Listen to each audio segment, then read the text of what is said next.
Hello everyone, this is Arrow, and welcome back to Sundown Moon Up Podfics. Today we'll be continuing Stray Cat by SkylarSkyHigh and Terox X. Chapter 9, Summary. Learning to trust someone is hard. Isuku sat on a rooftop to think. Of course he was thinking about Eraserhead. Should he really trust him? Eraserhead was a hero. He was part of the system who ruined people like him. He couldn't trust him. But Eraserhead had been the one had started the new bill for the vigilante clause. That was something at least. He really wanted to trust someone. Trust Eraserhead. He'd done so much for vigilantes. But he was still a hero. But he'd done so much. But he was part of the broken system. But he was helping to fix it. Isuku groaned. He didn't know what to think.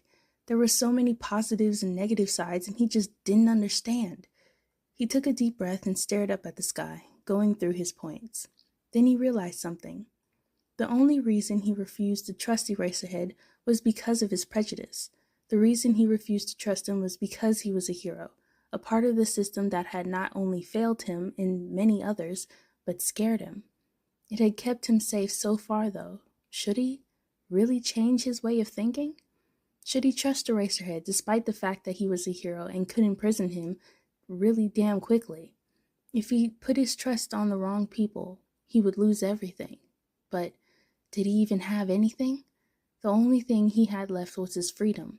If push came to shove, he would rather die than be imprisoned and used like a Katani had been. He would rather die. But was he willing to take the risk to kill himself before the heroes could restrain him? Could he even die in time before they brought him back to life, only to take his ability to live? He wasn't sure. He wasn't even sure what Eraserhead's intentions are. What if he took him to an orphanage? He'd die, be locked away, be taken. He didn't want to risk it. He needed to know his true intentions. Isuku nodded to himself. He had to find out what Eraserhead wanted first. Then he could decide. Shoda leaned against Hisashi as they watched a movie together. The week had been really strange, at least when it came to his stray. He'd asked so many questions about his motives and intentions. He understood why, but why the sudden interest? Why now? Again. He'd already answered those questions. The kid wanted specific details, what exactly he wanted to do to him. He provided the information anyways. Hisashi, he asked softly. Yes? Hisashi answered. My stray has been acting strange. Strange how? He's asked me for my motives all the time, Shoda explained with a soft sigh. I don't mind explaining them, but I'd like to know what inspired the sudden change. He's gathering information, Sho, Hisashi explained. It means he's considering something. Shoda blinked. You think so? Hisashi nodded.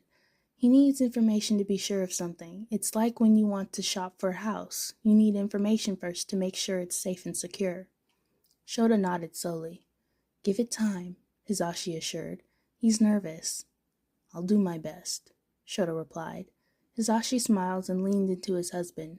Shoda smiled a bit and closed his eyes. He'd wait for his stray. Shoda ran across a rooftop, jumping to the next one as he patrolled. The wind whipped around him, tugging at his capture weapon. It was a chilly night, but not overly cold. He was hoping to see his stray today, but he knew he had to be patient. It was all right. He could be patient for his stray. Still, it was kind of weird to care so much about the kid. It felt right, though. They'd been through a lot. Not together, but they had. They'd gone a long way since meeting for the first time. He hoped his stray would trust him one day. It would be okay if he wouldn't, though. He didn't want to force the kid. He kept patrolling the streets and saw a mess of green hair in an alley. Should he approach? Did the kid even know he was there? He didn't want to startle his stray. He should wait and let him approach if he wanted to. Isuku tilted his head and stared at him from afar, as if contemplating something. Shoda gave an awkward little wave. Isuku stared for a moment before running towards him. Shoda watched him. He kept still to make sure he wouldn't be perceived as threatening. The kid approached him and stared at him with determination in his eyes. Shoda watched him curiously. You mentioned how you'll be able to adopt anyone because of your status? Isuku said seriously. I did, Shoda agreed. You said you would take me if you could? Izuku said. I did, and that's still true, Shoda agreed. Then adopt me, Izuku demanded. You said you would. Shoda blinked. Of course, he agreed immediately. Izuku blinked in surprise. You can still back out, Shoda said, and he got out the adoption papers. Izuku stared at the papers in shock and confusion. He looked back at the hero. Why?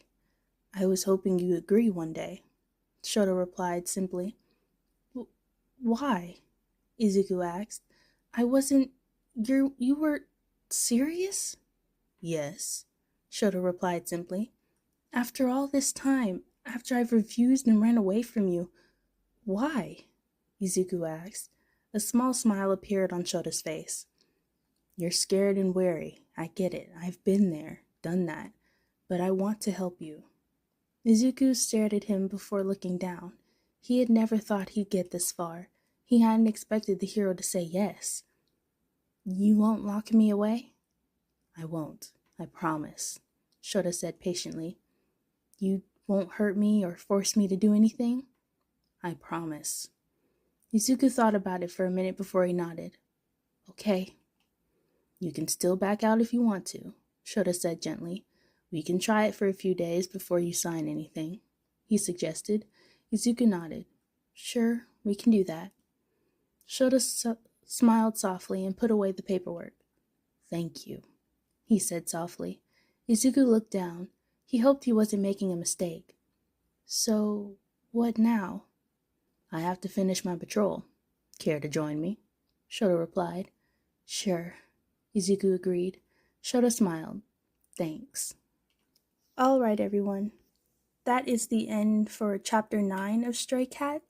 I'm ending it here because the next video for this series, I'm going to do both 10 and 11 to finish the fic. I hope you all enjoyed listening, and I'll see you all soon. Bye.